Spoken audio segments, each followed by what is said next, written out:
আমাদের 4th ইয়ার anniversary সেলিব্রেশনটা এরকম special হবে ভাবতে পারিনি। এই বিশেষ দিনটা আমরা কাটিয়েছিলাম 185 বছরের পুরনো এশিয়ার সর্বপ্রথম luxury hotel the Lalit great eastern কলকাতাতে। চেক ইন পর্ব সেরে আমরা চললাম আমাদের রুমের দিকে। এই হলো আমাদের রুম।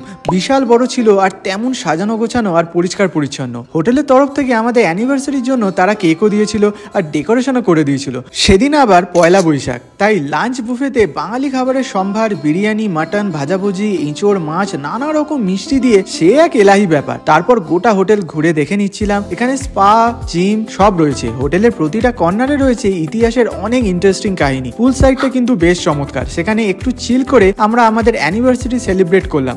এরপরে ঢুকলাম তাদের বেকারিতে, যেখানে ইস্টারের জন্য সেজে উঠেছে। ঠিক তার লাগোয়া উইলসন্স পাব। এখানকার রিফ্রেশিং ড্রিঙ্কসে চুমুক দিতে দিতে নাইট লাইফ এনজয় করার মজাই আলাদা। এবার ডিনারের পালা। অ্যালফ্রেস্কোতে চলছে কাবুল টু কলকাতা ফেস্টিভ্যাল, যা চলবে 10th জুন অব্দি। সেই মেনু থেকে ট্রাই করলাম নানা রকম কাবাব, ডাল বুখারা, ইয়াকনি পোলাও, আরো অনেক কিছু। জাস্ট সেরা ছিল এটা। একটা জম্পেশ ঘুম দিয়ে সকাল সকাল এলাম ব্রেকফাস্ট বুফে খেতে, যেটা আমার বেস্ট লেগেছে। মানে কি না নেই মেনুতে, কোনটা খাবো ভাবতে ভাবতেই সময় চলে গেল। আর খাবারগুলো জাস্ট ফাটাফাটি খেতে ছিল, মন পেট দুটোই ভরবে। লাঞ্চের জন্য আমরা তাদের ইন রুম ডাইনিং ফ্যাসিলিটি নিয়েছিলাম। বেশ সুন্দর বাড়ির মতো করে রান্না করেছিল। এবার বিদায়ের পালা। হসপিটালিটি, ফুড, সার্ভিস সব দিক থেকে 10-এ 10। বুকিং এর সব ডিটেলস রইল ক্যাপশনে। টাটা।